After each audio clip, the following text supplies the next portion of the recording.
Assalamu alaikum, j'espère que vous êtes et vous serez toujours bien. Nous continuons aujourd'hui de raconter les prétentions que les non-croyants ont créées pour empêcher l'islam de se répandre et de se propager, ainsi que les réponses divines que le prophète sallallahu alayhi wa sallam a reçues d'une part pour renforcer sa spiritualité et celle de ses compagnons, et d'une autre part pour démolir ce que les idolâtres ont construit pour étouffer la dawa. Commençons. Bismillah.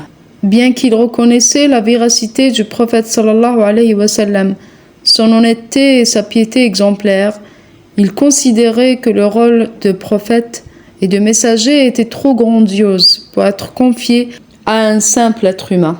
Selon eux, un être humain ne pouvait être messager, et un messager ne pouvait être un simple homme. Lorsqu'il annonça sa prophétie et appela les gens à croire en lui, ils furent déconcertés et dirent: leur parole est mentionnée dans le Coran. Dieu a dit: qu'a donc ce messager? Il mange comme nous et marche dans les marchés. Le verset 7 de Sourate Al-Furqan. Qala ta'ala: ma li hadha ar-rasoul ya'kulu at-ta'ama wa yamshi fil aswaq. Ils disent encore: Dieu n'a rien révélé à aucun humain. Sourate Al-An'am, le verset 91. Qala ta'ala: ما أنزل الله على بشر من شيء. Sourate Al-An'am, Al-Aya 91. Dans le même verset, Dieu leur répond, en rappelant l'exemple de Moussa alayhi salam. Qui a révélé le livre que Moussa apporta comme lumière et guide pour les gens? Et eux reconnaissaient et savaient que Moussa alayhi salam était humain. Dieu leur rappela aussi que les peuples précédents avaient dit à leurs prophètes: vous n'êtes que des humains comme nous. Surat Ibrahim, le verset 10. Et les prophètes avaient répondu: oui, nous sommes des humains comme vous, mais Dieu accorde sa grâce à qui il veut parmi ses serviteurs. Surat Ibrahim, le verset 11. Qala ta'ala: in antum illa basharun mithluna. Les prophètes leur répondaient: qalat lahum rasuluhum in nahnu illa basharun mithlukum walakin Allah yamunnu ala man yasha'u min ibadihi. Surat Ibrahim, al-ayatayn 10 wa 11.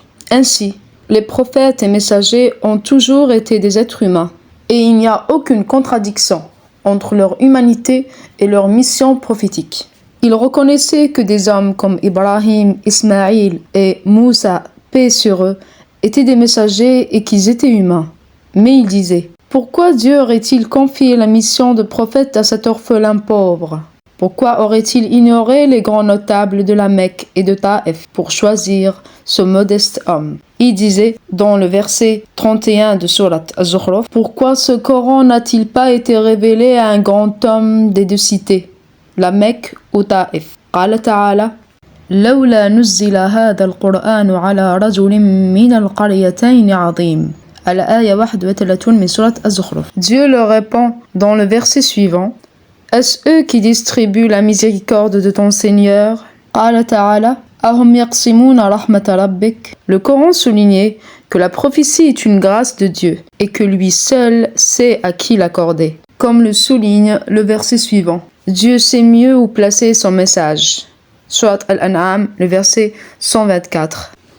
Aussi, ils accusaient le prophète sallallahu alayhi wa sallam d'être poète. Mais Allah réfutait leur allégation en exposant les caractéristiques des poètes, qui ne correspondaient en rien à celles du prophète. Les poètes étaient suivis par des égarés, divaguaient sans but, et disaient ce qu'ils ne faisaient pas. À l'opposé, le prophète sallallahu alayhi wa sallam guidait les croyants pieux, prêchait un message clair et cohérent, et incarnait ce qu'il enseignait. Ainsi, il était clairement distinct des poètes. Dieu a dit dans son Coran: ne vois-tu pas qui divaguent dans chaque vallée et qui disent ce qu'ils ne font pas? Surat Ash-Shu'ara, le verset 225 et 226. Qala ta'ala: wash-shu'ara'u yattabi'uhumul ghawun.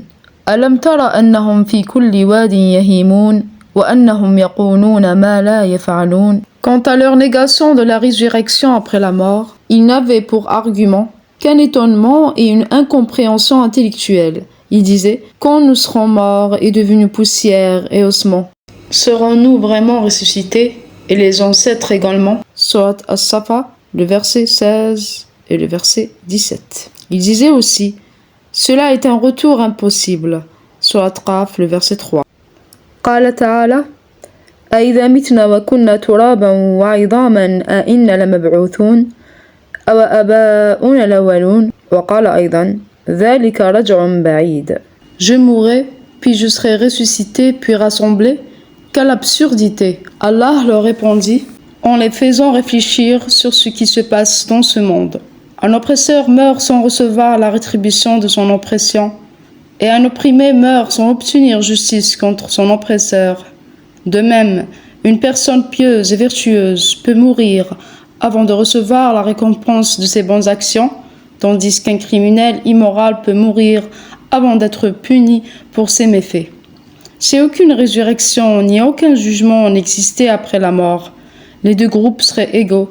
Pire encore, les oppresseurs et les immoraux seraient plus heureux que les opprimés et les pieux. Cela est totalement illogique. Il est inconcevable que Dieu établisse un ordre dans sa création fondé sur une telle corruption. Allah dit, traiterons-nous les soumis comme les criminels? Qu'avez-vous? Comment jugez-vous?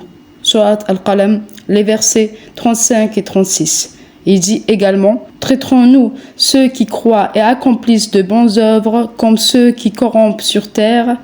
Ou mettrons-nous les pieux sur le même plan que les pervers? Surat Sad, le verset 28.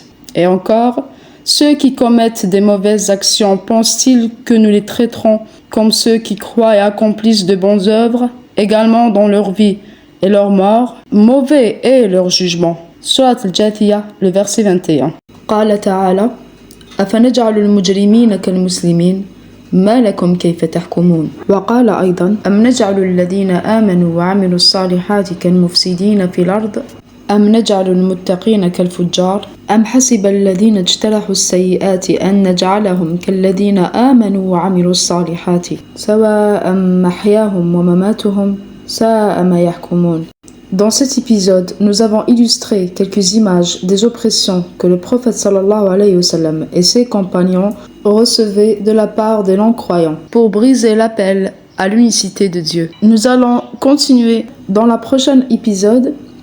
Nous allons raconter quelques chapitres de la vie du prophète sallallahu alayhi wa sallam. Bi'idnillahi ta'ala. Sur ce, nous vous disons au revoir et à très bientôt. سبحانك اللهم وبحمدك نشهد أن لا إله إلا أنت نستغفرك ونتوب إليك. Oh Allah, gloire à toi et louange à toi. Nous attestons qu'il n'y a de divinité digne d'adoration qu'Allah. Nous implorons ton pardon et nous nous repentons à toi. Assalamu alaikum.